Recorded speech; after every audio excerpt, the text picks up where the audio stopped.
ಆಕಾಶವಾಣಿ ಮಡಿಕೇರಿ.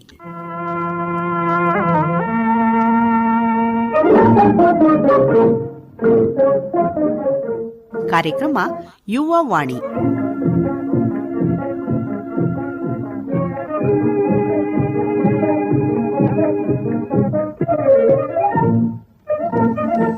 ನಮ್ಮೆಲ್ಲ ಯುವ ಸ್ನೇಹಿತರಿಗೆ ಇವತ್ತಿನ ಯುವವಾಣಿ ಕಾರ್ಯಕ್ರಮಕ್ಕೆ ಪ್ರೀತಿಯ ಸ್ವಾಗತ, ಸುಸ್ವಾಗತ.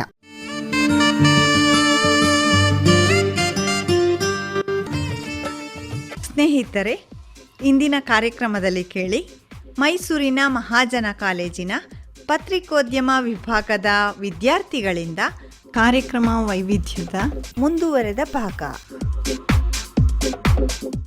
ಎಲ್ಲರಿಗೂ ನಮಸ್ಕಾರ. ನಾವು ವೈವಿಧ್ಯಮಯ ಕಾರ್ಯಕ್ರಮಗಳನ್ನು ಪ್ರಸ್ತುತಪಡಿಸಲು ಹೆಮ್ಮೆಯ ಸೇನಾನಿಗಳ ನಾಡು, ಪ್ರವಾಸಿಗರ ಸ್ವರ್ಗ, ದಕ್ಷಿಣ ಕಾಶ್ಮೀರ ಎಂದೇ ಖ್ಯಾತಿ ಪಡೆದಿರುವ ಇಬ್ಬನಿಗಳ ನಗರ, ಮಂಜಿನ ನಗರಿ ಮಡಿಕೇರಿಯಲ್ಲಿ ಇರುವ ಆಕಾಶವಾಣಿ ಕೇಂದ್ರಕ್ಕೆ ಬಂದಿದ್ದೇವೆ. ಇದಕ್ಕೂ ಮುನ್ನ ನಾವು ಮೈಸೂರಿನಿಂದ ಇಲ್ಲಿಗೆ ಬಂದಂತಹ ಕಾರಣವೇನು ಅಂದರೆ, ನಮ್ಮ ಕಾಲೇಜಿನ ವತಿಯಿಂದ ಶೈಕ್ಷಣಿಕ ಪ್ರವಾಸ ಮತ್ತು ಪಠ್ಯದ ಭಾಗವಾಗಿ ಪ್ರಾಯೋಗಿಕ ಅನುಭವಕ್ಕಾಗಿ ಇಲ್ಲಿಗೆ ಆಗಮಿಸಿದ್ದೇವೆ. ಹಾಗೆಯೇ ನಿಮ್ಮೊಂದಿಗೆ ಕೊಡಗಿನ ಎಲ್ಲ ಅನುಭವಗಳನ್ನು ಹಂಚಿಕೊಳ್ಳುತ್ತಾ ನಮ್ಮಲ್ಲಿನ ಪ್ರತಿಭೆಯನ್ನು ನಿಮ್ಮೊಂದಿಗೆ ಹಂಚಿಕೊಳ್ತಾ ಇದ್ದೇವೆ.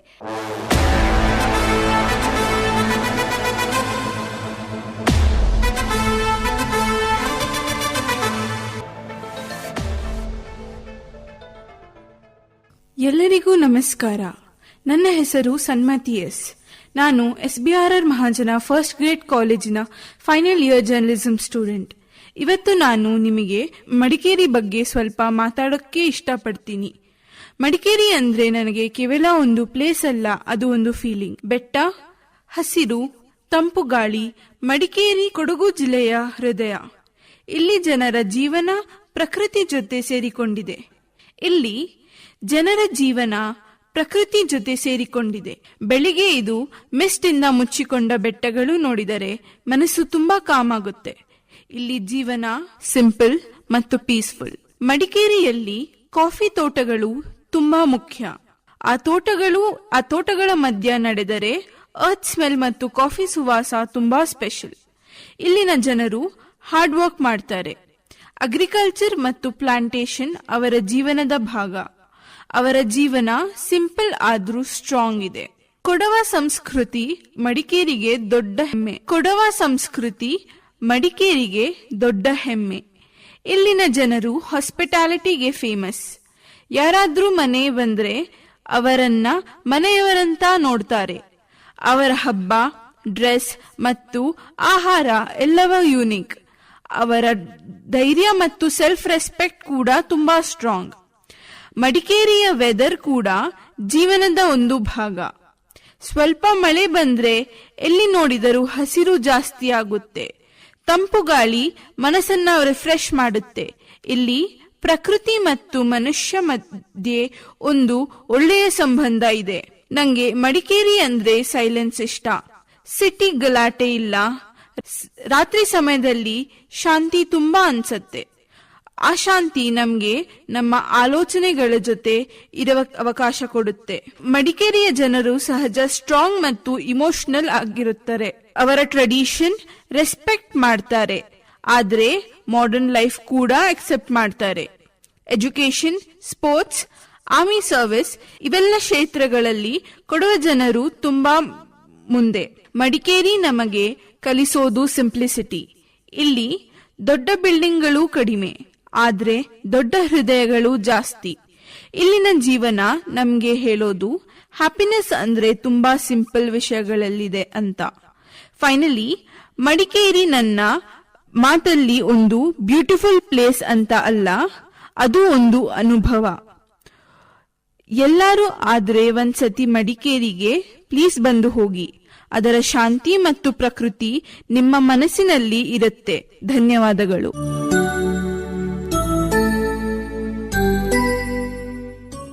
ಎಲ್ಲರಿಗೂ ನಮಸ್ಕಾರ. ನಾನು ನಿಮ್ಮ ಪ್ರೀತಿಯ ಗೆಳೆಯ ಸಂಜಿತ್. ಇವತ್ತು ಯುವ ಜನತೆಯಲ್ಲಿ ಏಕೆ ಮಾದಕ ವಸ್ತು ಬಳಕೆ ಹೆಚ್ಚು ಬಗ್ಗೆ ಮಾತನಾಡಿದ್ದೇನೆ. ಇಂದು ಅತಿಯಾಗಿ ಓಡುತ್ತಿರುವಂತಹ ಭಾರತ, ಅದರಲ್ಲಿ ಅತಿ ಹೆಚ್ಚು ಯುವಕರನ್ನು ಹೊಂದಿರುವಂತಹ ನಮ್ಮ ಭಾರತ ದೇಶದಲ್ಲಿ ಮಾದಕ ವಸ್ತುವಿನಲ್ಲಿ ಅತಿ ಹೆಚ್ಚು ಯುವಕರ ಪಾತ್ರ ಎಲ್ಲವೂ ಕೂಡ ತೊಡಗ್ತಾ ಇದೆ. ಆದರೆ ಅದಕ್ಕೆ ಕಾರಣ ಏನು ಎಂಬುದು ನಮ್ಮಲ್ಲಿ ಪ್ರಶ್ನೆಯಾಗಿ ಉಳಿದಿದೆ. ಇವತ್ತು ನಮ್ಮ ಯುವ ಸಮಾಜದಲ್ಲಿ ನಮ್ಮ ಭಾರತ ಎಂದರೆ ಎಲ್ಲ ದೇಶ ತಿರುಗಿ ನೋಡುತ್ತಿದೆ. ಆದರೆ ನಮ್ಮ ಯುವಕರು ಸೋಷಿಯಲ್ ಮೀಡಿಯಾ, ಮಾದಕ ವಸ್ತು ಮತ್ತು ಡ್ರಗ್ಸ್ ಎಂಬಂತಹ ವಿಪರೀತಕ್ಕೆ ಬೀಳ್ತಾ ಇದ್ದಾರೆ. ಆದರೆ ಅದರಿಂದ ಹೊರಬರಲು ಇಷ್ಟಪಡುವಂತಹ ವಿದ್ಯಾರ್ಥಿಗಳು ಕೂಡ ಅದರಿಂದ ಹೊರಬರಲು ಸಾಧ್ಯವಾಗ್ತಾ ಇಲ್ಲ. ಸುಮಾರು ನಮ್ಮ ಭಾರತದಲ್ಲಿ 2022ರಿಂದ 2024ರವರೆಗೆ ಬಂದಂಥ ಅಂಕಿಅಂಶಗಳ ಪ್ರಕಾರ 77ಕ್ಕೂ ಹೆಚ್ಚು ವಿದ್ಯಾರ್ಥಿಗಳು ಮಾದಕ ವಸ್ತುವಿಗೆ ಬಲಿಯಾಗಿದ್ದಾರೆ. ಆದರೆ ಅದರಲ್ಲಿ ಸುಮಾರು 7% 18ರಿಂದ 30 ವಯಸ್ಸಿನ ಒಳಗೆ ಇರುವಂಥ ವಿದ್ಯಾರ್ಥಿಗಳೇ ಹೆಚ್ಚಾಗಿದ್ದಾರೆ. ಇವತ್ತು ಒಂದು ಸಂಸ್ಥೆ, ಒಂದು ವಿದ್ಯಾಪೀಠ ಎಂಬುವಂಥದ್ದರಲ್ಲಿ ಕೇವಲ 10ರಿಂದ 5 ಜನಗಳು ಕೂಡ ಅಲ್ಲಿ ಮಾದಕ ವಸ್ತುವಿನಲ್ಲಿ ಯಾವುದೋ ಒಂದು ವಿಪರೀತ ಬೇರೆ ಚಟಕ್ಕೆ ಇರುವಂಥವರು. ಆದರೆ ಅದರಲ್ಲಿ ಒಬ್ಬ ವಿದ್ಯಾರ್ಥಿ ಅವರೊಂದಿಗೆ ಹೊರ ಇರ್ತೀನಿ ಅಂತ ಆಸಕ್ತಿ ಪಟ್ಟರೆ ಅವನು ಕೂಡ ನಾನು ಅದನ್ನು ಬೇಡ ಅಂತ ತಿರಸ್ಕಾರ ಮಾಡಿದರೆ ಆದರೆ ಅವನಿಗೆ ಮಾಡಲು ಆಗ್ತಾ ಇಲ್ಲ. ಯಾಕೆ ಅಂತ ಅಂದರೆ ಈಗ ನಾನು ಬೇಡ ಅಂತ ಬಂದರೆ ಅವರ ಗುಂಪಲ್ಲಿ ನನ್ನ ಸೇರಿಸೋದಿಲ್ಲ, ಯಾರೂ ಮಾತಾಡಿಸೋದಿಲ್ಲ, ನಾನು ಒಬ್ಬ ಏಕಾಂಗಿ ಆಗ್ತೀನಿ. ವಿಧಿ ಇಲ್ಲದೆ ಎಷ್ಟೋ ವಿದ್ಯಾರ್ಥಿಗಳು ಅವರೊಂದಿಗೆ ಮಾದಕ ವಸ್ತುಗೆ ಬಲಿಯಾಗ್ತಾ ಇದ್ದಾರೆ. ಅಷ್ಟೇ ಅಲ್ಲ, ಇವತ್ತು ಎಜುಕೇಟೆಡ್ ಆಗಿರುವಂತಹ ಎಷ್ಟೋ ಡಾಕ್ಟರ್ಸ್, ಇಂಜಿನಿಯರ್ಸ್, ಲಾಯರ್ಸ್, ಹಾಗೆ ಎಷ್ಟೋ ಮಾಸ್ಟರ್ಸ್ ಮಾಡಿರುವಂತಹ ಎಷ್ಟೋ ಕಲಾವಿದರುಗಳು ಕೂಡ ಅದಕ್ಕೆ ಬಲಿಯಾಗ್ತಾ ಇದ್ದಾರೆ. ವಿದ್ಯಾರ್ಥಿಗಳೇ, ನಾನೊಂದು ಹೇಳುವುದೇನಂತ ಅಂದರೆ ಇವತ್ತು ಭಾರತ ಎಂಬುದು ನಮ್ಮ ಮನೆ ಇದ್ದಾಗೆ. ಭಾರತಕ್ಕೆ ಒಂದು ಬೀಗವನ್ನು ಹಾಕಿರ್ತಾರೆ. ಬೀಗವನ್ನು ತೆರೆಯುವಂಥದ್ದು ಚಿಲ್ಕ ಯಾರಾಗಿರ್ಬೇಕಪ್ಪ ಅಂತ ಅಂದರೆ ಆ ಬೀಗ ತೆಗೆಯುವಂಥವರು ನಮ್ಮ ಯುವಕರಾಗಿರಬೇಕು. ಇಂದು ಆ ಬೀಗವನ್ನು ತೆಗೆದರೆ ಭಾರತವನ್ನು ಮುಂದೆ ತರುವಂತಹ ಒಂದು ಶಕ್ತಿ ಇರುವಂಥದ್ದು ಯುವಕರಿಗೆ ಮಾತ್ರ. ಆದರೆ ನಾವು ಮಾದಕ ವಸ್ತುಗಳು ಇದೇ ರೀತಿ ಬಲಿಯಾಗ್ತಾ ಇದ್ದೇವೆ. ಇದರಿಂದ ಹೊರಬರಲು ಪ್ರತಿಯೊಬ್ಬರಲ್ಲೂ ಹೇಳುವುದೇನೆಂದರೆ ತಮ್ಮೊಡನೆ ಇರುವಂಥ ವಿದ್ಯಾರ್ಥಿಗಳಲ್ಲಿ ತಾವು ಗೊತ್ತಿರುವಂಥ ವಿದ್ಯಾರ್ಥಿಗಳನ್ನು ಹೊರತರಲು ಪ್ರಯತ್ನಿಸಿ. ಇವತ್ತು ನೀವು ಅವರನ್ನು ಹೊರತರಬೇಕಾದರೆ ಅವರು ನಿಮಗೆ ಬೈಬೋದು ಅಥವಾ ನಿಮಗೆ ಏನಾದರೂ ಹೇಳ್ಬೋದು. ಆದರೆ ಅವರು ಒಂದು ದಿನ ಆಲೋಚನೆ ಮಾಡ್ತಾರೆ, ನೀನು ಅವತ್ತು ಒಂದು ಮಾತು ನನಗೆ ಹೇಳಿ ಹೊರತಂದಿದ್ದರಿಂದ ಇವತ್ತು ನಾನು ಎಷ್ಟೋ ಬೆಳೆದಿದ್ದೀನಿ ಅಂತ. ಸ್ನೇಹಿತರೆ, ಇವತ್ತು ಮಾದಕ ವಸ್ತುವಿನಿಂದ ಹೊರಬನ್ನಿ. ಹಾಗೆ ನಮ್ಮ ಭಾರತವನ್ನು ಅಖಂಡ ಭಾರತ ಮಾಡಲು ಎಲ್ಲರೂ ಕೂಡ ಒಟ್ಟಾಗಿ ಸೇರೋಣ ಅಂತ ಹೇಳ್ತಾ ಈ ಮಾತನ್ನು ಕೇಳಿಸಿಕೊಂಡ ಎಲ್ಲರಿಗೂ ಕೂಡ ಧನ್ಯವಾದಗಳು.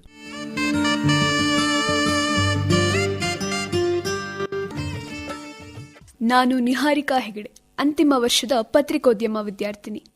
ಇವತ್ತು ನಾನು ಮಾತಾಡ್ತಾ ಇರೋ ವಿಷಯ ಕೇವಲ ಅಂಕಿ ಅಂಶಗಳ ಬಗ್ಗೆ ಅಲ್ಲ, ನಮ್ಮ ಪ್ರತಿದಿನದ ಬದುಕಿನ ಬಗ್ಗೆ.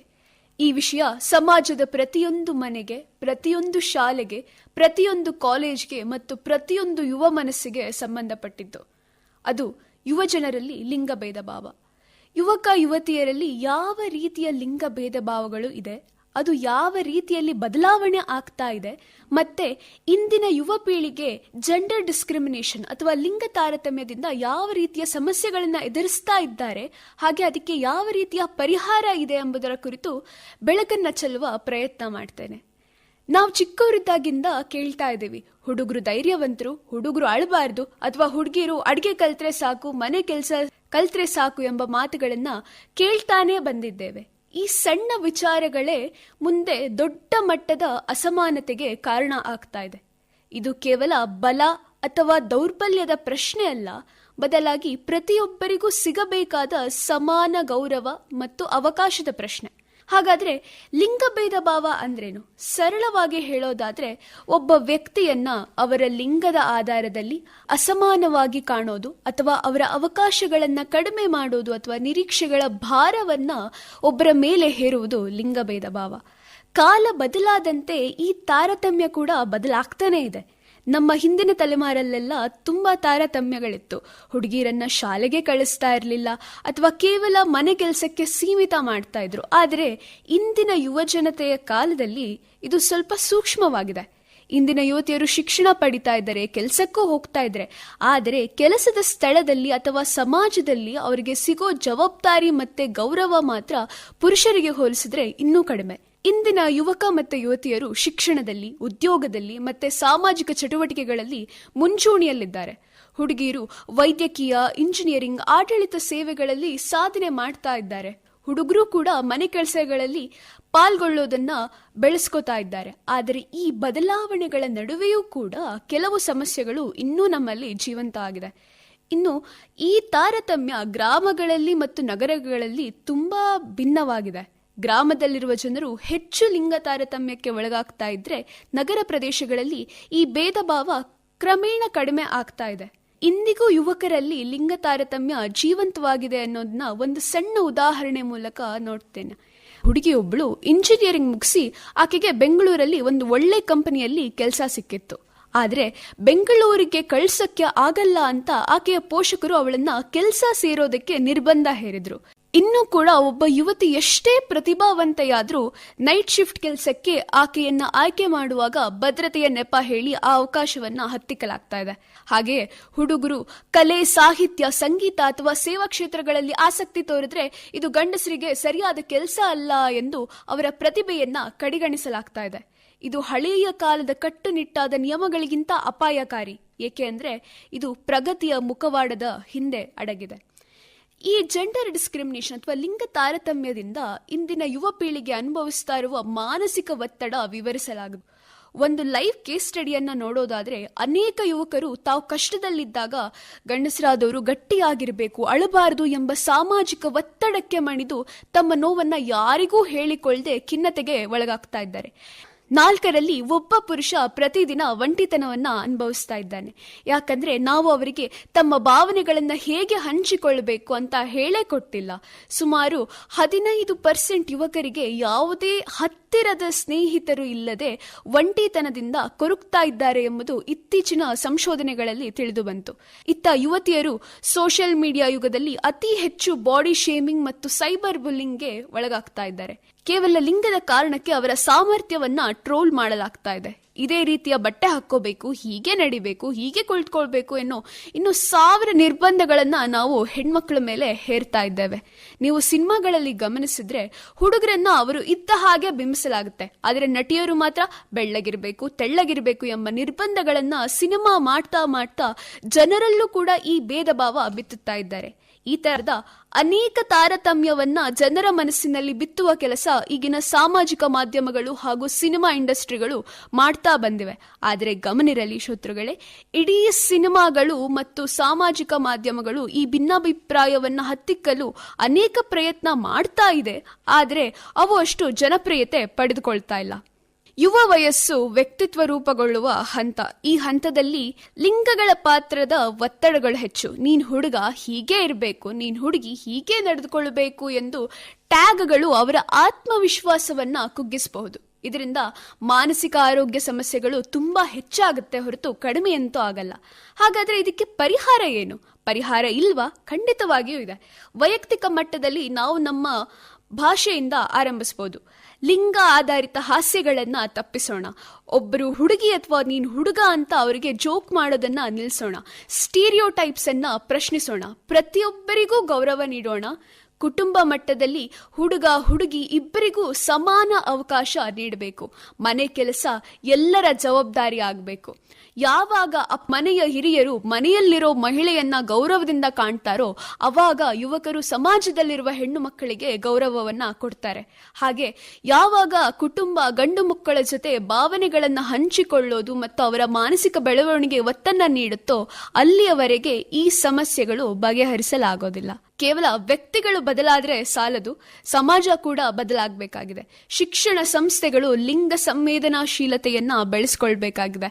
ಮಕ್ಕಳಿಗೆ ಚಿಕ್ಕ ವಯಸ್ಸಿನಿಂದಾನೇ ಸಮಾನತೆಯ ಮೌಲ್ಯವನ್ನ ಕಲಿಸಬೇಕು. ಮಾಧ್ಯಮಗಳು ಜವಾಬ್ದಾರಿಯುತ ಕಥನ ನೀಡಬೇಕು. ನಾಯಕತ್ವ ಸ್ಥಾನಗಳಲ್ಲಿ ಮಹಿಳೆಯರ ಪಾಲ್ಗೊಳ್ಳುವಿಕೆ ಹೆಚ್ಚಾಗಬೇಕು. ಹೆಣ್ಣು ಮಕ್ಕಳ ಸುರಕ್ಷತೆಗೆ ಸರ್ಕಾರ ಹೆಚ್ಚು ಒತ್ತು ಕೊಡಬೇಕು.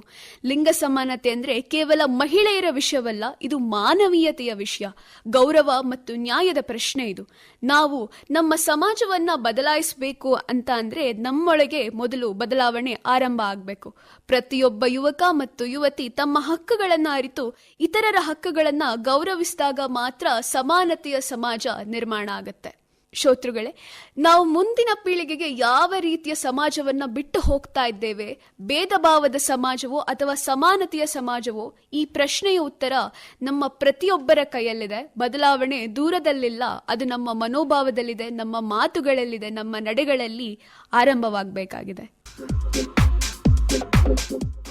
ಈಗ ಒಂದು ಆಸಕ್ತಿದಾಯಕ ವಿಷಯದ ಕುರಿತು ಚರ್ಚೆ ಮಾಡಲು ಬರುತ್ತಿದ್ದಾರೆ ತನ್ನ ಸಹಪಾಠಿಗಳಾದ ಕೀರ್ತನ, ಅನುಶ್ರೀ, ಕೃತಿಕಾ ಮತ್ತು ಸಂಜಿತ್. ವಿಷಯ ಗಂಡು ಹೆಣ್ಣಿನ ಸಮಾನತೆ. ಗಂಡು ಹೆಣ್ಣು ಸಮಾನತೆ. ಮೊದಲಿಗೆ ಗಂಡಿನ ಬಗ್ಗೆ ನಾನು ಮತ್ತು ನನ್ನ ಗೆಳತಿ ಅನುಶ್ರೀ ಮಾತಾಡ್ತಾ, ಹಾಗೂ ಹೆಣ್ಣಿನ ಪರವಾಗಿ ನನ್ನ ಗೆಳೆಯನಾದ ಸಂಜಿತ್ ಮತ್ತು ಗೆಳತಿಯಾದ ಕೃತಿಕಾ ಮಾತಾಡ್ತಿದ್ದೀವಿ. ಮೊದಲಿಗೆ ಹೆಣ್ಣಿನ ಪರವಾಗಿನ ಚರ್ಚೆ. ನಮ್ಮ ಭಾರತದ ಕುಟುಂಬ ವ್ಯವಸ್ಥೆಯಲ್ಲಿ ಹೆಣ್ಣು ಹೇಗಿರಬೇಕು ಅಂತ ಅಂದರೆ, ಒಂದು ಮನೆಗೆ ಸೀಮಿತವಾಗಿ ಇರಬೇಕು ಅನ್ನೋ ಒಂದು ಬಾರ್ಡರನ್ನು ಹಾಕ್ಬಿಟ್ಟಿದ್ದಾರೆ. ಅಂತ ಅಂದರೆ ಅವಳು ಮನೆಗೆ ಮಾತ್ರ ಸೀಮಿತವಾಗಿರಬೇಕು, ಮನೆ ಕೆಲಸಗಳಿಗೆ ಮಾತ್ರ ಸೀಮಿತವಾಗಿರಬೇಕು. ಅವಳು ಹೊರಗಡೆ ಹೋಗಿ ದುಡಿಯುವಂಥ ಯಾವುದೇ ಥರಂಥ ಫ್ರೀಡಮ್ ಇರ್ಬೋದು, ಅದು ಯಾವುದನ್ನು ಅವಳು ಹೊಂದಿರಬಾರ್ದು ಅನ್ನೋ ಆ ಒಂದು ಇಂದಿನ ಕಾಲದಲ್ಲಿ ಇದ್ದಂತಹ ಮೈಂಡ್ ಸೆಟ್ಟಲ್ಲೇ ಇನ್ನೂ ಈಗಿನ ಕಾಲದ ತಂದೆ ತಾಯಿಯರಿರ್ಬೋದು ಅದೇ ಒಂದು ಚೌಕಟ್ಟಿನಲ್ಲಿ ಹೆಣ್ಣು ಮತ್ತೆ ಗಂಡನ್ನ ಬೆಳೆಸ್ತಾನೆ ಇದ್ದಾರೆ. ಒಂದು ಗಂಡು ಬಂದ್ಬಿಟ್ಟು ಮನೆ ಕೆಲಸ ಮಾಡಬಾರ್ದು, ಮನೆ ಕೆಲಸ ಮಾಡಿದ್ರೆ ಅವನ್ನ ಬೇರೆ ಬೇರೆ ಪದಗಳಲ್ಲಿ ಬಳಸಿ ನೀನ್ ಯಾಕೆ ಆ ಥರ ಕೆಲಸಗಳನ್ನ ಮಾಡ್ತೀಯಾ, ಅದು ಹೆಣ್ಣಿಗೆ ಮಾತ್ರ ಸೀಮಿತ ಆಗಿರೋದು ಅಂತಾನೆ ಮನೆಯಿಂದನೇ ಹೆಣ್ಣಿಗೆ ಒಂದು ಸ್ಥಾನಮಾನ ಸಿಗ್ತಾ ಇಲ್ಲ. ಕೃತಿಕಾ, ನಾನು ಹೇಳೋದು ಬರೀ ಹೆಣ್ಣು ಅಂತ ಅಲ್ಲ, ಗಂಡ್ಮಕ್ಳಿಗೂ ಕೂಡ. ಅಂದ್ರೆ ಇವಾಗ ಗಂಡ್ಮಕ್ಳು ಹುಟ್ಟಿದ್ದಾರೆ ಅಂದ್ರೆ ಹೆಣ್ಮಕ್ಳಿಗಾದ್ರೆ ನೀನ್ ಓದ್ದೇ ಇದ್ರು ಚಿಂತೆ ಇಲ್ಲ, ನೀನ್ ಕೆಲ್ಸಕ್ಕೆ ಹೋಗದೆ ಇದ್ರು ಚಿಂತೆ ಇಲ್ಲ ಅಂತ ಇರುತ್ತೆ. ಗಂಡ್ಮಕ್ಳಿಗೆ ಇಲ್ಲ, ನೀನ್ ಓದ್ಲೇಬೇಕು, ಓದ್ಲಿಲ್ಲ ಅಂದ್ರೆ ಅಟ್ಲೀಸ್ಟ್ ನೀನ್ ಕೊನೆವರೆಗೂ ಕೆಲಸ ಮಾಡ್ಲೇಬೇಕು. ಈ ಜವಾಬ್ದಾರಿಯಿಂದ ಗಂಡ್ಮಕ್ಳು ಹೊರಗಡೆ ಬರಕ್ಕೆ ಸಾಧ್ಯ ಇಲ್ಲ. ಈ ಮಾತನ್ನ ನಾನು ಒಪ್ಪಲ್ಲ ಕೀರ್ತನ. ಯಾಕೆ ಅಂದ್ರೆ ನೀನ್ ಇವಾಗ ಹೇಳ್ದೆ ಹೆಣ್ಣು ಓದೇ ಇದ್ರೂ ಅವಳ ಜೀವನ ನಡೆಯುತ್ತೆ ಅಂತ. ಇಲ್ಲ, ಈಗಿನ ಕಾಲದಲ್ಲಿ ಈಗಿನ ಒಂದು ಸಿಚುವೇಶನ್ ಅಲ್ಲಿ ಹೆಣ್ಣು ಓದ್ಲಿಲ್ಲ ಅಂದ್ರೆ ಏನೂ ಕೂಡ ನಡೆಯಲ್ಲ. ಅವಳು ಒಂದು ವಿದ್ಯಾವಂತಳಾಗಬೇಕು, ಅವಳು ಒಂದು ಫೈನಾನ್ಷಿಯಲಿ ಇಂಡಿಪೆಂಡೆಂಟ್ ಆಗಬೇಕು. ನಾವು ಹೆಣ್ಣಿನ ವಿರೋಧವಾಗಿ ಮಾತಾಡ್ತಾ ಇಲ್ಲ, ಆದರೆ ಗಂಡ್ಮಕ್ಳಿಗೆ ಆಗ್ತಾ ಇರೋದನ್ನು ನಾವು ಹೇಳ್ತಿದ್ದೀವಿ ಅಲ್ವಾ. ಅಂದರೆ ಅವರು ಜವಾಬ್ದಾರಿ ಅಂತ ಹೊತ್ಕೊಂಡು ಅವ್ರ ಕನಸನ್ನ ಅವರು ಮರ್ತಿರ್ತಾರೆ, ಅದನ್ನು ನಾವು ನೋಡ್ಬೇಕಲ್ವಾ. ಹೆಣ್ಣು ಹುಟ್ಟಿದಾಗ್ಲಿಂದನೂ ಕೂಡ ಕಷ್ಟವನ್ನು ಹೊತ್ಕೊಂಡೇ ಹುಡ್ತಾಳೆ. ತನ್ನ ಮನೆಯಲ್ಲಿದ್ದಾಗ ಅಣ್ಣ, ಅಪ್ಪ, ಅಮ್ಮನ ಜೊತೆ, ಅಲ್ಲಿಂದ ಅವಳು ತನ್ನ ಮನೆಯಲ್ಲಿ ಹುಟ್ಟಿ ಆ ಮನೆಯಲ್ಲೇ ಜೀವನ ಮಾಡೋಕ್ಕಾಗಲ್ಲ. ಹೆಣ್ಣು ಒಂದು ಮನೆಯಿಂದ ಇನ್ನೊಂದು ಮನೆಗೆ ಹೋಗಿ ದೀಪವನ್ನು ಬೆಳಗುವಂಥವಳು. ಅಂತ ಹೆಣ್ಣಿಗೆ ನೀವು ಫ್ರೀಡಮ್ ಅನ್ನೋಂಥದ್ದನ್ನ ಕೊಡಲ್ಲ ಅಂತ ಅಂದ್ರೆ ಸಮಾಜದಲ್ಲಿ ನಾವು ಹೆಣ್ಣಿಗೆ ಎಲ್ಲ ಕಡೆ ಈಕ್ವಾಲಿಟಿ ಇದೆ ಅಂತ ಹೇಳ್ತಾ ಬರ್ತೀವಿ. ಆದ್ರೆ ಆ ಹೆಣ್ಣಿಗೆ ಇಷ್ಟಪಟ್ಟಿರುವಂತ ಒಂದು ಬಟ್ಟೆಯನ್ನು ಹಾಕೊಳ್ಳೋಕೆ ನೀವು ಅವಕಾಶ ಕೊಡಲ್ಲ ಅಂತ ಅಂದ್ರೆ ಅಲ್ಲಿ ಹೇಗೆ ಸಮಾನತೆ ಬರ್ತದೆ? ಸಮಾನತೆ ಈ ತರ ಅಲ್ಲ ಸಂಜಿತ್. ನಾವ್ ಹೇಳೋದು ಜವಾಬ್ದಾರಿ ಅನ್ನೋದು ಹೆಣ್ಮಕ್ಳಿಗೆ ಅಷ್ಟು ಒತ್ತಡ ಏರಲ್ಲ. ಆದ್ರೆ ಗಂಡ್ಮಕ್ಳಿಗೆ ಜವಾಬ್ದಾರಿ ಅನ್ನೋದು ಅವ್ರ ಕೊನೆ ಉಸಿರು ಆಡೋವರೆಗೂ ಕೆಲಸ ಮಾಡ್ತಾನೆ ಇರಬೇಕು. ಅವರು ಕೆಲಸ ಬಿಟ್ಟು ಮನೇಲಿ ಕೂತ್ಕೊಂಡ್ರು ಅಂದ್ರೆ ಅದ್ರ ಬಿಡಕ್ಕೆ ಬೇರೆ ತರ ಬರುತ್ತೆ. ಇಲ್ಲ ಕೀರ್ತನ, ತಂದೆ ಇಲ್ಲ ಅಂದ್ರೂ ತಾಯಿ ಒಂದು ಮನೆನ ನಿಭಾಯಿಸ್ಕೊಂಡು ಹೋಗುವಂತ ಸಾಮರ್ಥ್ಯ ಅವಳಿಗಿದೆ. ಯಾಕೆಂದ್ರೆ ಇವಾಗ ನೀನು ನೋಡ್ಬೋದು, ಯಾವುದೇ ಮಕ್ಳಿಗಾಗ್ಲಿ ತಂದೆ ಇಲ್ಲ ಅಂದ್ರೆ ಅವರು ಒಂದು ಕೆಟ್ಟ ದಾರಿಯಲ್ಲಿ ನಡೀತಾರೆ ಅನ್ನೋದೊಂದಿರುತ್ತೆ. ಆದ್ರೆ ತಾಯಿ ಆ ತರ ಕೆಟ್ಟ ದಾರಿಯಲ್ಲಿ ನಡೆಯೋಕೆ ಬಿಡಲ್ಲ. ಮಕ್ಕಳಿಗೆ ತಂದೆ ಇಲ್ಲರೂ ಅವ್ರ ಜೀವನ ನಡೆಯುತ್ತೆ, ತಾಯಿ ಇಲ್ಲ ಅಂದ್ರೆ ನಡೆಯಕ್ಕೆ ಸಾಧ್ಯನೇ ಇಲ್ಲ. ಸೊ ಒಂದು ಹೆಣ್ಣಿಗೆ ಅವಳಿಗೆ ಆದಂತ ಒಂದು ಎಜುಕೇಶನ್ ಇರ್ಬೋದು, ಫ್ರೀಡಮ್ ಇರ್ಬೋದು, ಇದು ಅವಳಿಗೆ ಬೇಕೇ ಬೇಕು. ನಾವ್ ಹೇಳ್ತಿರೋದು ಅಂತ ಅಂದ್ರೆ ನೀವು ಹೇಳ್ಬೋದು, ಈಗಿನ ಜನರೇಷನ್ ಅಲ್ಲಿ ಹುಡುಗಿರು ಫ್ರೀಡಮ್ ಕೇಳ್ತಿದ್ದಾರೆ ಅಂದ್ರೆ ಕೆಲವು ಹುಡುಗಿರು ಇದ್ದಾರೆ ಅಂತ ಅಂದ್ರೆ ಅವ್ರು ಕುಡಿತಿದ್ದಾರೆ, ಹುಡುಗರು ನಾವು ಕುಡಿತೀವಿ, ಈ ತರ ಅಲ್ಲ. ಬೇರೆ ಕೆಲವು ಹೆಣ್ಮಕ್ಳು ಇದ್ದಾರೆ, ನಾವು ಹೋಗ್ತೀವಿ, ನಾವು ಅಚೀವ್ ಮಾಡ್ತೀವಿ, ನಮ್ಮನ್ ಬಿಡಿ, ನಾವು ಸ್ಪೋರ್ಟ್ಸಿಗೆ ಹೋಗ್ತೀವಿ ಬಿಡಿ, ಆ ತರದ ಹೆಣ್ಮಕ್ಳು ಇದ್ದಾರೆ. ಆದ್ರೆ ಅವರು ತೆರೆ ಹಿಂದೆ ಇದ್ದಾರೆ, ತೆರೆ ಮುಂದೆ ಬರೋದಿಕ್ಕೆ ಅವ್ರಿಗೆ ಸಮಾಜ ಬಿಡ್ತಿಲ್ಲ. ಹಾ, ಅದೇ ನೀವ್ ಹೇಳಿರೋದ್ ಸರಿನೇ. ಆದ್ರೆ ಆ ಬೆರಳೆಣಿಕೆಯಲ್ಲಿದ್ದಾರೆ ಅವರು. ಇವಾಗ ಆಲ್ಮೋಸ್ಟ್ ಎಲ್ಲ ಹುಡುಗಿರು ಹೇಗೆ ಅಂತ ಅಂದ್ರೆ, ನಾವೇನಾದ್ರೂ ಎಲ್ಲ ಈಕ್ವಾಲಿಟಿ ಬೇಕು ಅಂತಂದ್ರೆ ಅವ್ರು ಫಸ್ಟ್ ನೋಡೋದೆ ಗಂಡ್ ಮಕ್ಳು ಪ್ಯಾಂಟ್ ಶರ್ಟ್ ಹಾಕ್ತಾರೆ, ನಾವು ಪ್ಯಾಂಟ್ ಶರ್ಟ್ ಹಾಕ್ತಿವಿ, ಅದು ಓಕೆ. ಬಟ್ಟೆ ಬಗ್ಗೆ ನಾವು ಅದನ್ನ ಜಡ್ಜ್ ಮಾಡಕ್ ಆಗಲ್ಲ. ಅದೇ ಸಿಗರೇಟ್ ಅವ್ರು ಮಾಡ್ತಾರೆ ಅಂತ ನಾವು ತಪ್ಪು ಕೆಲ್ಸನೂ ಮಾಡೋದ್ ಸರಿನಾ? ಹೆಣ್ಮಕ್ಳು ಮಾಡೋದು ಅದು ತಪ್ಪು ಅಲ್ವಾ? ಇವಾಗ ಗಂಡ್ಮಕ್ಳು ಅದನ್ನ ಮಾಡ್ತಾರೆ, ಹೌದು, ಆದ್ರೆ ಹೆಣ್ಮಕ್ಳು ಅದನ್ನು ಫಾಲೋ ಮಾಡ್ತೀವಿ ಅಂತ ಅನ್ನೋದು ಅದು ತಪ್ಪು ಅಂತ ಅಂದ್ರೆ ಗಂಡ್ಮಕ್ಳು ಮಾಡುವಂಥದ್ದು ತಪ್ಪೇ ತಾನೆ.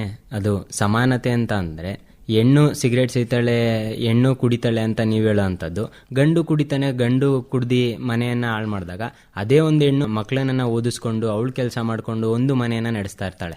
ಹೌದು, ನಾವು ಗಂಡ್ಮಕ್ಳನ್ನ ಸಪೋರ್ಟಿವ್ ಆಗಿ ಮಾತಾಡಲ್ಲ ಅಲ್ಲ ಆ ವಿಷಯದಲ್ಲಿ. ಗಂಡ್ಮಕ್ಳು ಕುಡಿತಿದ್ದಾರೆ, ಎಲ್ಲರೂ ಬೈತಾರೆ ಹೊರತು ಅವ್ರನ್ನ ನೀವು ಮಾಡ್ತಿದ್ದೀರಾ, ನೀವು ಮಾಡಿ ಅಂತ ಯಾರೂ ಹೇಳಲ್ಲ. ಆದ್ರೆ ಅದನ್ನ ಅವ್ರು ರೂಢಿಸ್ಕೊಂಡ್ ಬಂದಿದ್ದಾರೆ, ಅದನ್ನ ಹೆಣ್ಮಕ್ಳು ಫಾಲೋ ಮಾಡ್ತಾರೆ ಅಂತ ಅಂದ್ರೆ ಅದು ತಪ್ಪಲ್ವಾ? ಅವ್ರು ಮಾಡ್ತಿರೋ ತಪ್ಪನ್ನ ನಾವು ಫಾಲೋ ಮಾಡ್ಬೇಕು, ಅದು ತಪ್ಪು. ಗಂಡ್ಮಕ್ಳು ಏನನ್ನ ತಪ್ಪಾಗಿ ಮಾಡ್ತಿದಾರೋ ಅದನ್ನ ಹೆಣ್ಮಕ್ಳು ತಪ್ಪನ್ನ ಮಾಡಬಾರ್ದು. ಅದನ್ನ ಬಿಟ್ಟು ಬೇರೆ ಎಲ್ಲದ್ರಲ್ಲೂ ಈಕ್ವಾಲಿಟಿ ಕೇಳಿ ಅದನ್ನ ನಾನು ಒಪ್ಕೊಳ್ತೀನಿ. ನನ್ನ ಪ್ರೀತಿಯ ಗೆಳೆಯರೇ, ಈ ವಿಷಯ ಗಂಡು ಸರಿನಾ ಹೆಣ್ಣು ಸರಿನಾ ಆ ಥರ ಬೇಡ. ಇಲ್ಲಿ ಗಂಡು ಎಷ್ಟು ಕಷ್ಟ ಪಡ್ತಿರ್ತಾರೋ ಹೆಣ್ಮಗುನು ಕೂಡ ಅಷ್ಟೇ ಕಷ್ಟ ಪಡ್ತಿರ್ತಾರೆ. ನೀವು ಹೆಣ್ಣು ಮಕ್ಕಳ ಕಷ್ಟನ ಎತ್ತಿ ತೋರಿಸಿ, ನಾವು ಗಂಡು ಮಕ್ಕಳು ಕಷ್ಟನೂ ಕೂಡ ಎತ್ತಿ ತೋರಿಸೋಣ. ಈ ಥರ ಈ ಚರ್ಚೆ ಸಾಗಬೇಕು. ನೀನು ಹೇಳಿದೆ ನಾನು ಒಪ್ಕೊತೀನಿ. ಆದರೆ ಈಗ ಇರುವಂಥ ಸಿಚುವೇಶನಲ್ಲಿ ನಮ್ಮದೇ ಒಂದು ಮನೆ ಅಥವಾ ಕುಟುಂಬ ಅಂತ ತಗೊಂಡ್ರೆ ಹುಡುಗಿರಿಗೆ ಎಷ್ಟು ಡಿಸ್ಕ್ರಿಮಿನೇಷನ್ ಮಾಡ್ತಾರೆ ಅಂತ ಅಂದರೆ, ನೀನು ಯಾಕೆ ಹೊರಗಡೆ ಹೋದೆ, 6 ಗಂಟೆ ಆಯಿತು, ನೀನು ಹೊರಗಡೆ ಹೋಗೋ ಹಾಗಿಲ್ಲ, ಹುಡುಗರ ಜೊತೆ ಮಾತಾಡೋ ಹಾಗಿಲ್ಲ, ಹುಡುಗರ ಫ್ರೆಂಡ್ಸ್ನ ನೀನು ಮಾಡ್ಕೊಳ್ಳೋ ಹಾಗಿಲ್ಲ. ಆದರೆ ಹುಡುಗ 6 ಗಂಟೆ ಮೇಲೆ ಎಲ್ಲಾದರೂ ಹೋಗ್ಬೋದು, ಫ್ರೀಡಮ್ ಇದೆ, ಯಾರನ್ನಾರು ಫ್ರೆಂಡ್ ಮಾಡ್ಕೊಬೋದು. ಕೃತಿಕಾ, ನೀವು ಅನ್ಕೊಂಡಿರೋದು ಸರಿ, ತಪ್ಪು ಅಂತ ನಾನು ಹೇಳ್ತಿಲ್ಲ. ಆದರೆ ನೈಟ್ ಶಿಫ್ಟ್ ಮಾಡದೇ ಇರೋ ಹೆಣ್ಮಕ್ಳನ್ನ ಕಂಡಿದ್ದೀರಾ? ನೈಟ್ ಶಿಫ್ಟ್ ಕೂಡ ಮಾಡ್ತಾರೆ ಹೆಣ್ಮಕ್ಳು. ಅವ್ರನ್ನೆಲ್ಲ ಏನಂತೀರಾ? ಹೌದು, ಅವ್ರಿಗೂ ಕೂಡ ಒಂದು ಜವಾಬ್ದಾರಿ ಇದೆ, ಅವ್ರಿಗೂ ಒಂದು ವಿಲ್ ಪವರ್ ಇದ್ದೇ ಇರುತ್ತೆ. ಆದರೆ ಎಲ್ಲ ಹೆಣ್ಮಕ್ಳು ನಾವು ಈ ಥರನೇ ಬಿಡ್ತಾ ಇಲ್ಲ ಅನ್ಕೊಳ್ಳೋದು ತಪ್ಪು. It's all depends on the family. ಅವ್ರ ಕುಟುಂಬ ಮತ್ತು ಅವ್ರ ಸಮಾಜ ಸುತ್ತಮುತ್ತ ಹೇಗೆ ಅವ್ರನ್ನ ಸಪೋರ್ಟ್ ಮಾಡ್ತಿರ್ತಾರೋ ಹಾಗೆ ಆ ಹೆಣ್ಮಗು ಬೆಳೀತಾ ಇರ್ತಾರೆ. ಎಲ್ಲೋ ಒಂದೊಂದು ಫ್ಯಾಮಿಲಿ ಈ ಥರ ಸಂಜೆ ಆದ್ಮೇಲೆ ಹೋಗ್ಬಾರ್ದು, ಆ ಥರ ಹಳೆ ಕಾಲದಿಂದ ನಡ್ಕೊ ಬಂದಿರೋದ್ರಿಂದ ಅವರು ಬಿಡ್ತಾ ಇರಲ್ಲ. ಬಿಟ್ರೆ ಈಗ ನೀವು ನೋಡ್ಬೋದು ಎಷ್ಟು ಹೆಣ್ಮಕ್ಳು ಮುಂದೆ ಬಂದಿದ್ದಾರೆ, ನೈಟ್ ಶಿಫ್ಟ್ ಮಾಡ್ತಾರೆ, ಪವರಲ್ಲಿದ್ದಾರೆ, ಎಲೆಕ್ಷನಲ್ಲಿ ಪಾರ್ಟಿಸಿಪೇಟ್ ಮಾಡ್ತಾರೆ, ಎಲ್ಲದರಲ್ಲೂ ಮುಂದೆ ಬರ್ತಿರ್ತಾರೆ. ಮಾಡ್ತಿದ್ದಾರೆ, ಇಲ್ಲ ಅಂತ ಹೇಳ್ತಿಲ್ಲ. ಆಯಿತು, ಇವತ್ತು ಆದಂಥ ಒಂದು ಎಕ್ಸ್ಪೀರಿಯನ್ಸ್ ಅಂದರೆ, ಒಬ್ಬ ಹುಡುಗ ಎಲ್ಲಾದರೂ ಹೋಗಿ ಯಾರ ಹತ್ರನಾದರೂ ಕೇಳಿ ಅವನು ಶೌಚಾಲಯ ಯೂಸ್ ಮಾಡ್ಬೋದು. ಅದೇ ಒಂದು ಮಹಿಳೆ ಹೋಗಿ ಕೇಳಿದಂಥ ಸಂದರ್ಭದಲ್ಲಿ ನೋಡುವಂಥ ಯುವಕರ ದೃಷ್ಟಿ ತಪ್ಪಾದ ಕೋಣದಲ್ಲಿರ್ತದೆ. ಅದಕ್ಕೆ ನಿಮ್ಮ ಅಭಿಪ್ರಾಯ? ನೀವು ಹೇಳಿರೋದು ಸರಿ. ಇದೇ ಥರನೇ ಹೆಣ್ಮಕ್ಳು ವಿಷಯದಲ್ಲಿ ಗಂಡ್ಮಕ್ಳು ವಿಷಯದಲ್ಲಿ ಅಂತ ಬಂದರೆ, ಹೆಣ್ಮಕ್ಳಿಗೆ ಟಾಯ್ಲೆಟ್ಸ್ ಎಲ್ಲ ಫೆಸಿಲಿಟೀಸ್ ಇರುತ್ತೆ, ಸ್ಕೂಲ್ಸು ಕಾಲೇಜಸ್ ಎಲ್ಲ ಕಡೆ ಅಂತ ಹೇಳೋಕ್ಕಾಗಲ್ಲ, ಕೆಲವೊಂದು ಕಡೆಯಲ್ಲಿ. ಆದರೆ ಗಂಡ್ಮಕ್ಳಿಗೆ ಹೆಂಗೆ ಹೊರಗಡೆ ಹೋಗಿ ಬೈಲಲ್ಲಿ ಹೋಗಿ ಆ ಥರನೇ ತುಂಬ. ಅದರಿಂದ ಗಂಡ್ಮಕ್ಳಿಗೂ ಅದೊಂದು ಇನ್ಸೆಕ್ಯೂರಿಟಿ ಅಲ್ವಾ, ಅವರಿಗೂ ನಾಚಿಕೆ ಅನ್ನೋದು ಇರುತ್ತೆ ಅಲ್ವಾ. ಈ ಬಗ್ಗೆ ನಿಮ್ಮ ಪ್ರತಿವಾದ? ನೀವು ಹೇಳಿದ ಕರೆಕ್ಟೇ, ಗಂಡ್ಮಕ್ಳಿಗೂ ಇರುತ್ತೆ. ಆದರೆ ಹೆಣ್ಣಿಗೆ ಇರುವಷ್ಟು ಕಷ್ಟ, ಹೆಣ್ಣು ಪಡುವಷ್ಟು ನೋವು ಗಂಡಿಗೆ ನೋವು ಅಷ್ಟು ಜಾಸ್ತಿ ಬರಲ್ಲ. ಯಾಕಂತ ಅಂದರೆ ಆ ಹೆಣ್ಣು ತುಂಬ ಕಷ್ಟಪಡ್ತಾಳೆ. ಬೇರೆಯವ್ರ ಹತ್ರ ಹೇಳ್ಕೊಂಡ್ರೆ ಅವರು ಯಾವ ರೀತಿ ನನ್ನನ್ನು ನೋಡ್ತಾರೋ, ಅವ್ರು ಯಾವ ರೀತಿ ನನ್ನನ್ನು ಹೀಯಾಳಿಸ್ತಾರೋ. ಇವತ್ತು ಏನಾಗಿದೆ ಅಂತ ಅಂದರೆ, ಒಂದು ಹೆಣ್ಣಿಗೆ ಕಷ್ಟ ಅಂತ ಅಂದರೆ ಓಡ್ ಬಂದಿರುವವರು ಹೆಚ್ಚು ಸಹಾಯ ಮಾಡೋಕ್ಕೆ, ಆದರೆ ದುರುಪಯೋಗ ಪಡಿಸ್ಕೊಳ್ಳುವಂಥವರೇ ಜಾಸ್ತಿ ಆಗಿದ್ದಾರೆ. ಆದರೆ ಅದೇ ಒಂದು ಗಂಡಿಗೆ ಕಷ್ಟ ಅಂತ ಅಂದರೆ ಬರುವವರು ಕಮ್ಮಿ. ಅದೇ ಥರನೇ ಇವಾಗ ಗಂಡ್ಮಕ್ಳೇನಾದರೂ ಅಳ್ತಾ ಇದ್ದಾರೆ, ಅವ್ರು ಏನಾದರೂ ಬೇಜಾರಲ್ಲಿದ್ದಾರೆ, ಅವ್ರ ಅಳ ವಿಷಯನ ತೆಗಿಯಂಗೇನೆ ಇಲ್ಲ ಗಂಡ್ಮಕ್ಳು. ಅವ್ರು ಹತ್ತು ಬಿಟ್ರೆ ಹುಡುಗಿ ಥರ ಆ ಥರ ಮಾತಾಡ್ತಾರೆ. ಅದರಿಂದ ಅವರಿಗೂ ಅದೊಂದು ಬೇಜಾರಿರಲ್ಲ, ಅಂದ್ರೆ ಅವ್ರ ಫೀಲಿಂಗ್ ಶೇರ್ ಮಾಡ್ಕೊಳಕ್ಕಾಗಲ್ಲ. ಒಂದೇ ಒಂದು ಉದಾಹರಣೆ ನಮ್ಮನೆಯಲ್ಲೇ ತಗೊಳ್ಳಿ. ಇವಾಗ ನಾನು ಹೇಳ್ತೀನಿ ಅಂದ್ರೆ ನಮ್ಮನೇಲಿ ಬಂದು ಆಯ್ತು ಸುಮ್ನಿರು ಸಮಾಧಾನ ಮಾಡ್ಕೋ ಆ ಥರ ಹೇಳ್ತಾರೆ. ಅದೇ ನನ್ನ ತಮ್ಮ ಅಥವಾ ನಮ್ಮ ಅಣ್ಣ ಹತ್ರ ನೀನು ಹೆಣ್ಮಕ್ಳು ತರ ಅಳು ಮುಂಜಿ ತರ ಅಳ್ತಿದ್ಯಾ, ಹಂಗೆಲ್ಲ ಅಳ್ತಾರ, ಗಂಡ್ಮಕ್ಳು ಯಾವಾಗ್ಲೂ ಸ್ಟ್ರಾಂಗ್ ಆಗಿರ್ಬೇಕು ಅಂತಾರೆ. ಯಾಕೆ ಹೆಣ್ಮಕ್ಳು ಸ್ಟ್ರಾಂಗ್ ಆಗಿರೋದು ಬೇಡವಾ ಸಂಜಿತ್? ಅದನ್ನ ಮಾಡಿದ್ದು ಯಾರು? ತಂದೆ ತಾಯಿ. ಅಲ್ಲಿಂದನೇ ಮಾಡ್ಕೊಂಡ್ ಬಂದ್ರು ಡಿಸ್ಕ್ರಿಮಿನೇಷನ್. ಹೆಣ್ಣು ಹೆಣ್ಣು ಹೆಣ್ಣು ಅಂತ ಅವಳನ್ನ ದೂರ ತಳ್ಳಿದ್ರು. ಅಂದ್ರೆ ನೀನ್ ಹಿಂಗೆ ಇರ್ಬೇಕು, ಈ ಒಂದು ಕಟ್ಟುಪಾಡಲ್ಲೇ ಇರ್ಬೇಕು ನೀನು. ಈಗ ಅದೇ ತರನೇ ನಿಮ್ಮನೇಲಿ ಅದೇ ತರ ಇದೆ, ನಮ್ಮನೆ ಇದೆ. ಬದಲಾಯಿಸಬಹುದು, ಮನೆಯವರಿಂದಾನೇ ಬದಲಾಯಿಸಬಹುದು. ಕೃತಿಕಾ, ಈ ಒಂದು ಇನ್ಸಿಡೆಂಟ್ ಇಂದ ನಾನು ಮನೆಯವ್ರನ್ನ ಬದಲಾಯಿಸಿದೀನಿ. ಈಗ ಹೌದು ಗಂಡ್ಮಕ್ಳಿಗೂ ಇರಲ್ವ ಎಮೋಷನ್ಸ್, ಅವರು ಹೇಳ್ತಾರೆ, ಸರಿ ಹೆಣ್ಮಕ್ಳಿಗೂ ಇದೆ. ಅದೇ ತರ ಅಂತ ಬಂದ್ರೆ ಇವಾಗ ಹೆಣ್ಮಕ್ಳು ಅವ್ರವ್ರ ಸೇಫ್ ಝೋನ್ ನೋಡ್ಕೊಂಡ್ಬಿಟ್ಟಿದ್ದಾರೆ. ಮನೆಯವ್ರು ಈ ತರ ಹೇಳ್ತಿದ್ದಾರೆ, ನಾ ಮನೇಲಿ ಇದ್ರೆ ಆರಾಮಾಗಿರ್ತೀನಿ, ನಾನ್ ಚೆನ್ನಾಗಿರ್ತೀನಿ, ಒಳ್ಳೆ ಮನೆಗೂ ಮದ್ವೆ ಮಾಡ್ಕೊಡ್ತಾರೆ, ಆರಾಮಾಗಿರ್ತೀನಿ ಅನ್ನೋದೊಂದ್ ಬಂದಿರತ್ತೆ. ಅದೇ ಹುಡುಗರಿಗೆ ಅದಾಗಿರಲ್ಲ ಅಲ್ಲ. ಅದೇ ಗಂಡ್ಮಕ್ಳು ಹೆಣ್ಮಕ್ಳನ್ನ ಮದ್ವೆ ಮಾಡ್ಕೊಂಡ್ ಬಂದಾದ್ಮೇಲೆ ಅವ್ರಿಗೆ ಎಷ್ಟು ಜವಾಬ್ದಾರಿ ಇರುತ್ತೆ. ಗಂಡ ಹೆಂಡತಿ ಮಕ್ಳು ಅವ್ರ ಅಪ್ಪ ಅಮ್ಮ ಎಲ್ಲರನ್ನೂ ನೋಡ್ಕೊಬೇಕಲ್ವಾ. ಅದೇ ತರನೇ ಬಂದಿರೋ ಹೆಣ್ಮಕ್ಳಿಗೂ ಜವಾಬ್ದಾರಿ ಅನ್ನೋದಿರುತ್ತೆ. ಅವರು ಆ ಜವಾಬ್ದಾರಿನ ಸಮವಾಗೆ ನೋಡ್ತಾರೆ, ಅದ್ರ ಬಗ್ಗೆ ನಾನೇನು ಹೇಳ್ತಿಲ್ಲ. ಆದ್ರೆ ಗಂಡ್ಮಕ್ಳಿಗೂ ಆ ತರ ಒಂದ್ ಇರತ್ತೆ ಅಲ್ಲ ಅಂತ ಹೇಳ್ತಿರೋದು. ಅದನ್ನೇ ನಾನು ಹೇಳ್ತಿರೋದು. ಇವಾಗ ನೀನ್ ಗಂಡು ಅಂದೆ ಅಲ್ವಾ, ಅವರಿಗೂ ಅಕ್ಕ ತಂಗಿ ಇರ್ತಾರೆ ಅಲ್ವಾ, ಅವ್ರನ್ನ ಎಜುಕೇಟ್ ಮಾಡಿ ಕೆಲಸ ತಗೊಳ್ಳೋವರೆಗೂ ಮಾಡಿ ಮದ್ವೆ ಮಾಡಿದ್ರೆ, ಅದೇ ಇವಾಗ ಹೇಳಿದ್ರಲ್ಲ ಜಾಬ್ ಮಾಡಬೇಕು, ಮನೆ ಜವಾಬ್ದಾರಿ ಎಲ್ಲ ಇರುತ್ತೆ ಅಂತ, ಅದನ್ನ ಇಬ್ರು ಡಿವೈಡ್ ಮಾಡ್ಕೋಬೋದಲ್ಲ. ಅದೇ ನೀವೊಂದು ಹೇಳಿದ್ರಿ, ಗಂಡು ಅಕ್ಕ ತಂಗಿ ಅಣ್ಣ ತಮ್ಮ ಬಂಧು ಬಳಗನ ನೋಡ್ಕೋಬೇಕು ಅಂತ. ಅದೇ ಒಂದು ಹೆಣ್ಣು ತಾನು ಹುಟ್ಟಿದಾಗ್ಲಿಂದ ಕೂಡ ಅಣ್ಣ ತಂಗಿ ಅಕ್ಕ ತಮ್ಮ ಬಂಧು ಬಳಗ ಭಾವನೆಗಳನ್ನೆಲ್ಲ ಬಿಟ್ಟು ತನ್ನ ಮನೆಯನ್ನು ತೊರೆದು ಇನ್ನೊಬ್ರು ಮನೆಗೆ ಹೋಗಿ ಆ ಮನೆಯ ದೀಪವನ್ನ ಬೆಳಗಕ್ಕೋಸ್ಕರ ಆ ಹೆಣ್ಣು ಬಂದಿರೋಂಥವಳು. ಅಂಥವಳು ಮನೆಯೆಲ್ಲ ಬಿಟ್ಟು ಬಂದು ಇನ್ನೊಬ್ರು ಮನೆ ದೀಪವನ್ನ ಬೆಳಗ್ತಾ ಇರ್ತಾಳೆ ಅಂತ ಅಂದ್ರೆ ಅವಳು ಎಷ್ಟು ಸ್ಟ್ರಾಂಗ್ ಆಗಿರ್ತಾಳೆ. ಅಲ್ಲಿ ಆ ಮನೆಗೆ ಬಂದಂತ ಸಂದರ್ಭದಲ್ಲಿ ನೀವು ಯಾವ ರೀತಿ ನೋಡ್ಕೋತೀರಾ ಅಂತ. ಖಂಡಿತವಾಗ್ಲೂ ಸಂಜಿತ್, ಇವಾಗ ನಮ್ಮನೆಗೆ ಒಂದ್ ಹೆಣ್ಣು ಬರ್ತಾ ಇದ್ದಾಳೆ ಅಂದ್ರೆ ನಮ್ಮನೇಲೂ ಖಂಡಿತವಾಗ್ಲೂ ಒಂದ್ ಹೆಣ್ಣು ಇದ್ದೇ ಇರ್ತಾಳೆ. ನನ್ನ ತಾಯಿನೂ ಕೂಡ ಒಂದ್ ಹೆಣ್ಣೆ ಆಗಿರ್ತಾಳೆ, ಜೊತೆಗೆ ನನ್ನ ತಂಗಿನೂ ಕೂಡ ಒಂದ್ ಹೆಣ್ಣೆ ಆಗಿರ್ತಾಳೆ. ನಾವು ಅವಳನ್ನ ಬೇರೆ ಇವಳನ್ನ ಬೇರೆ ಮಾಡಕ್ಕಾಗಲ್ಲ. ನೀನ್ ಹೇಳಿದ್ದು ಸರಿ. ಇನ್ನೊಂದೇನ್ ಗೊತ್ತಾ, ಅಮ್ಮನ ತರ ಹೆಂಡತಿ ನೋಡ್ಕೊಳಕ್ಕಾಗಲ್ಲ, ಹೆಂಡತಿ ತರ ತಂಗಿ ಇರೋದಿಲ್ಲ. ಇವಾಗ ನೀನೇ ಒಂದ್ ಗಂಡಾಗಿ ಎಲ್ಲಾ ಹೆಣ್ಮಕ್ಳು ಒಂದೇ ತರ ನೀನ್ ನೋಡ್ತೀಯಾ? ನಾನು ನೋಡ್ತೀನಿ ಅಷ್ಟೇ, ಮುಗೀತಲ್ಲ. ಗಂಡ್ಮಕ್ಳು ಎಷ್ಟು ಹೆಣ್ಮಕ್ಳಿಗೆ ವ್ಯಾಲ್ಯೂ ಕೊಡ್ತಾರೆ ಅಂತ ನೀನ್ ಹೇಳ್ದೆ, ಮುಗೀತು. ನೀವ್ ಹೇಳಿದ್ರಿ ಏನಂತ, ಅವ್ರಿಗೂ ಮಗ್ಳಿರ್ತಾರೆ, ಅವ್ರ ಸೊಸೆನ ಚೆನ್ನಾಗಿ ನೋಡ್ಕೊ. ಹಂಗಾದ್ರೆ ಮತ್ತೆ ನಮ್ಮ ಭಾರತದಲ್ಲಿ, ನಮ್ಮ ಕರ್ನಾಟಕದಲ್ಲಿ ಏನಕ್ಕೆ ವರದಕ್ಷಿಣೆ ಕಿರುಕುಳ ಅಂತ ಎಷ್ಟೋ ಜನ ಹೆಣ್ಮಕ್ಳು ಸೂಸೈಡ್ ಮಾಡ್ಕೊಂಡು ತಿರೋಗಿದ್ದಾರೆ. ಸೂಸೈಡು ಮಾಡ್ಕೊಂಡಿದ್ದಾರೆ, ಅವರು ಸಾಯಿಸು ಕೂಡ ಇದ್ದಾರೆ. ಏನಕ್ಕೆ? ಡಿವೋರ್ಸ್ ಕೇಸ್ಗಳು ಜಾಸ್ತಿ ಆಗಿದೆ. ಅದೇ ವರದಕ್ಷಿಣೆ ಮಾಡಬಾರ್ದು ಅನ್ನೋದೊಂದು ಇದೆ ಅಲ್ವಾ, ಅದನ್ನ ಕೇಸ್ ಹಾಕಿದ್ರೆ ಆಯ್ತಲ್ವಾ, ಅಲ್ಲೇ ಮುಗ್ದೋಗತ್ತೆ. ಕೇಸ್ ಹಾಕಿದ್ರು ಎಷ್ಟು ಕೇಸ್ಗಳು ಸಾಲ್ವ್ ಆಗಿದೆ ಅನುಷ್ಠೆ? ಕೃತಿಕಾ, ನನ್ಗೆ ಸ್ವಲ್ಪ ಹೇಳ್ತೀರಾ? ಕೃತಿಕಾ, ಒಂದೇ ಒಂದು ಪ್ರಶ್ನೆ. ನಾವು ಡಿವೋರ್ಸ್ ನೋಡ್ತೀವಿ, ವರದಕ್ಷಿಣೆ ನೋಡ್ತೀವಿ, ಈ ತರ ಟಾಪಿಕ್ಸ್ನೇ ನೋಡ್ತೀವಿ. ನಾವು ಯಾಕೆ ಒಂದು ಒಳ್ಳೆ ಯಶಸ್ವಿಯಾಗಿ ನಡೀತಿರೋ ಕುಟುಂಬನ ಗುರುತಿಸಲ್ಲ? ನಿಮ್ಮನೇಲಿ ವರದಕ್ಷಿಣೆ ಅಥವಾ ಕಿರುಕುಳ ಈ ತರ ಏನಾದ್ರು ನೋಡಿದೀರಾ? ಇಲ್ಲ, ಅದಕ್ಕೆ ನಾನು ಹೇಳ್ತಿರೋದು. ಕಾರಣ ಎಲ್ಲರೂ ಒಂದೇ ತರ ಇರಲ್ಲ ಕೃತಿಕಾ. ಹೌದು, ನಾನು ವರದಕ್ಷಿಣೆ ಆಗಿದೆ, ಕಿರುಕುಳ ಬಂದೈತೆ, ಇದ್ರ ಅರ್ಥ? ಅದಕ್ಕೆ ಕೀರ್ತನ ನಾನು ಹೇಳ್ತಿರೋದು, ಒಂದು ಹೆಣ್ಣಿಗೆ ಎಜುಕೇಶನ್ ಕೊಟ್ಟು ಅವಳ ಕೆರಿಯರ್ನ ನೋಡ್ಕೊಳ್ಳೋವರೆಗೂ, ಒಂದು ಜಾಬ್ ಅಂತ ತಗೊಳ್ಳೋವರೆಗೂ, ಫೈನಾನ್ಷಿಯಲಿ ಇಂಡಿಪೆಂಡೆಂಟ್ ಆಗೋವರೆಗೂ ಅವಳನ್ನ ಓದಿಸಿ ಮದ್ವೆ ಮಾಡಿಕೊಟ್ರೆ ಇಬ್ರದ್ದು ಜೀವನ ಬ್ಯಾಲೆನ್ಸ್ ಆಗುತ್ತೆ. ನಾನು ಖರ್ಚಿಗೆ ಇಷ್ಟು ಕೊಡ್ತೀನಿ, ನೀನು ಇಷ್ಟು ಕೊಡು, ಬ್ಯಾಲೆನ್ಸ್ ಆಯ್ತು ಜೀವನ. ಅಲ್ಲೆಲ್ಲಿ ವರದಕ್ಷಿಣೆ ಇಲ್ಲಿ ಕೇಳೋದಾಗುತ್ತೆ? ಇಲ್ಲ.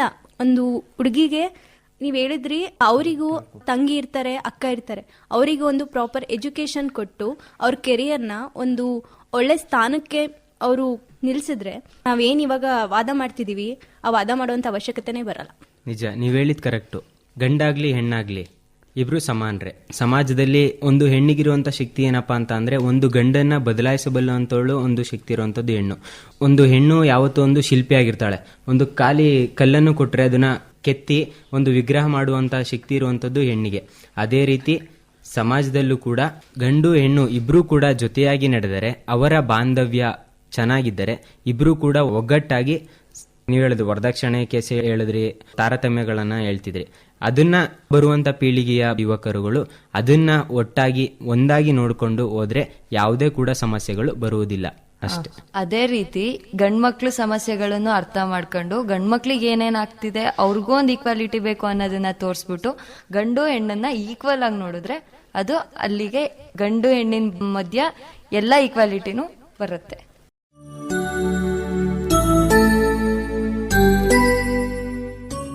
ನನ್ನ ಪ್ರೀತಿಯ ಕೇಳುಗರೆ, ಕೊನೆಗೆ ನಾವೇನು ಹೇಳಕ್ ಇಷ್ಟಪಡ್ತಿದೀವಿ ಅಂದ್ರೆ, ನಾವು ಯಾವ ತರ ಹೆಣ್ಮಕ್ಳನ್ನ ರೆಸ್ಪೆಕ್ಟ್ ಮಾಡ್ತೀವೋ ಅದೇ ತರ ಗಂಡ್ಮಕ್ಳು ಎಮೋಷನ್ನ ಕೂಡ ರೆಸ್ಪೆಕ್ಟ್ ಮಾಡಿ ಅಂತ ಹೇಳ್ತಾ, ಇಬ್ರು ಸಮನಾಗಿ ಮುಂದಿನ ಪೀಳಿಗೆಯಲ್ಲೂ ನಾವು ಯೂತ್ಸ್ ಏನಿದೀವಿ ಅರ್ಥ ಮಾಡ್ಕೊಂಡು ಇದನ್ನೆಲ್ಲ ಮುಂದುವರಿಸ್ಬೇಕಂತ ಈ ಚರ್ಚೆನ ಮುಗಿಸ್ತಾ ಇದ್ದೀವಿ. ಧನ್ಯವಾದ.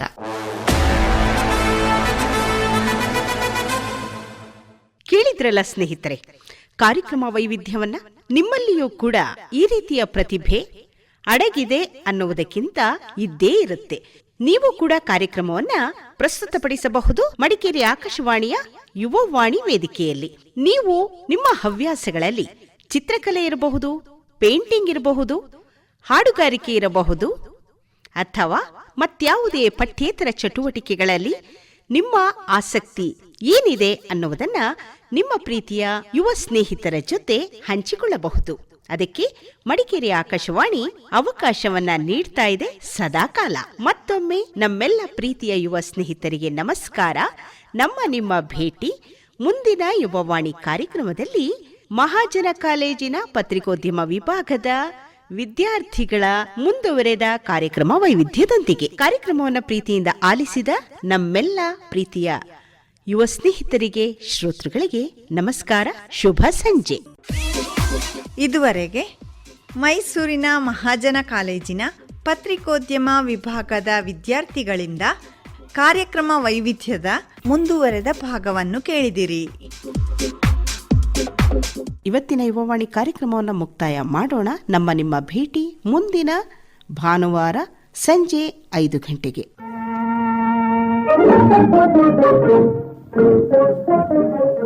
ಯುವವಾಣಿ ಪ್ರಸಾರವಾಯಿತು.